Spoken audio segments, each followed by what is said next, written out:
Gente linda, enfim. Honra e glória do Senhor. Saio daqui hoje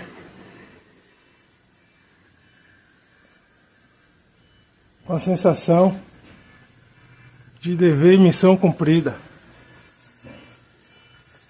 Eu que achei que ia ser rápido, meio-dia estaria dando isso aqui tudo pronto, mas qual? E veio o dia todo também, batendo concreto e desenrolando. Mas graças ao meu bom Deus, tá tudo pronto. Vou para casa hoje, feliz e tranquilo. Que no final deu tudo certo.